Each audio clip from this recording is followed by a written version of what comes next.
Hey, Bob Buckley here with a Frontline Disc Golf Form review.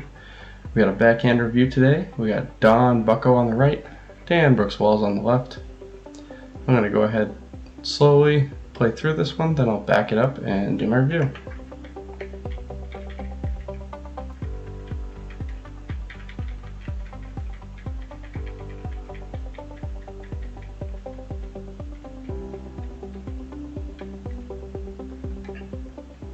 It's likely going to be a shorter review because I honestly think that Don's form, for the most part, is pretty solid. There's a few things that you can work on that'll help out, but a lot of the issues that I typically see in my form reviews, I'm not seeing here, so that's very good.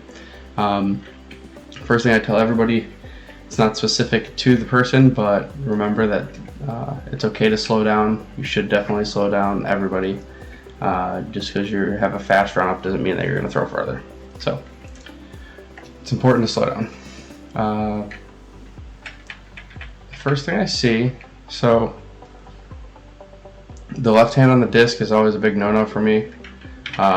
You'll see Dan has it, but his hand is open. He's just checking the angle of his disc and making sure the angle is where he wants it.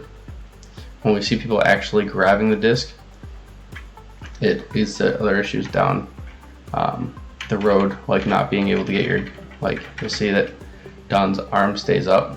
We want that arm down by his side so he can be more compact.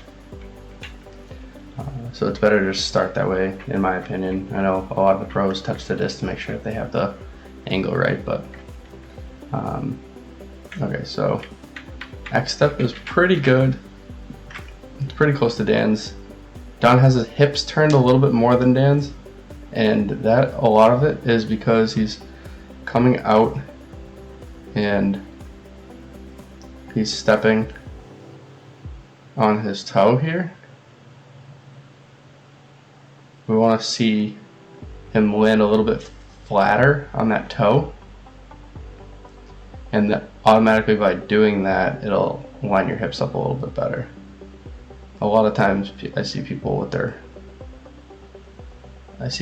feet and their leg all the way out here, and that's like the biggest issue. So it's not, his X step isn't awful, it can just be a little bit smaller. Reach back, the timing is good. So the timing on your reach back should always start as your front foot comes out of your X step, which it does, which is good. Your X step, your reach back should peak as your front foot touches the ground, which again, his reach back does peak when his front foot touches. However, he doesn't have his shoulders all the way turned, and he doesn't have his arms straight out. That there, I think, is the biggest issue I see in his form. He could get a lot more distance just by reaching all the way back. I tell people that I coach that they should pretend that there's somebody at the back of the tee pad and they're trying to hand the disc to them. So they're reaching all the way back as far as they can up to the back of the tee pad. And then as pulls through, he's good. He's got good height here. He's up by his chest. That's what we like to see. And this very, very last second, you'll see the disc scoops and goes nose up. He's pulling through. He's pulling down. He's pulling through at a downward angle, and then the very last second, he scoops and the disc goes nose up. If you watch Dan pull through on the left over here, you watch as he pulls through, he gets out into this power pocket here, which allows the disc to stay nice and flat, and watch when he releases the disc is perfectly flat. So this power pocket here, getting this elbow out here, is honestly, in my opinion, what separates the AMs from the pros.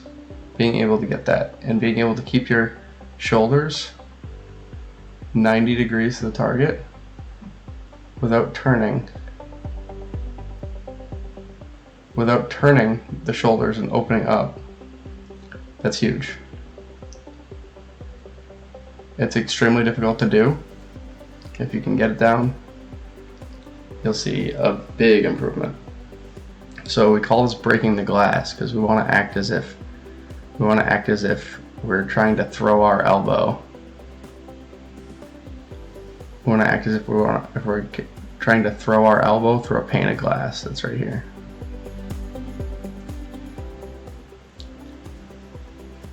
So after that, the only other thing I noticed is that as Don comes through and releases, he has his weight. The center of his weight is here. The center of Dan's weight,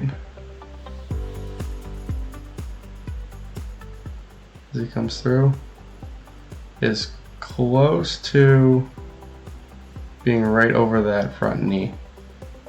So you can afford to have his weight a little bit forward, a little bit more forward, to complete that weight transfer.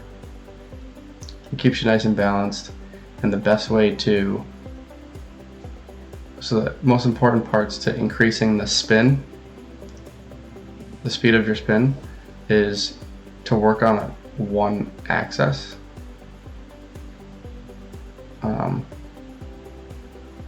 To work on one axis instead of working off of something like that. So this straight line is going to spin a lot faster than this here. It's also important to stay compact. So as he rotates through, he's got his arm way out, and as he pulls through, he does kind of get compact here with his arm down here, but then he kind of gets loose again with it here. So you want to stay compact through that entire throw, entire rotation, in order to get the maximum rotation out of your body. So yeah, that's all I got. Hopefully that helps out. Hopefully you'll learn from it, and hopefully you see improvements. Thanks for watching.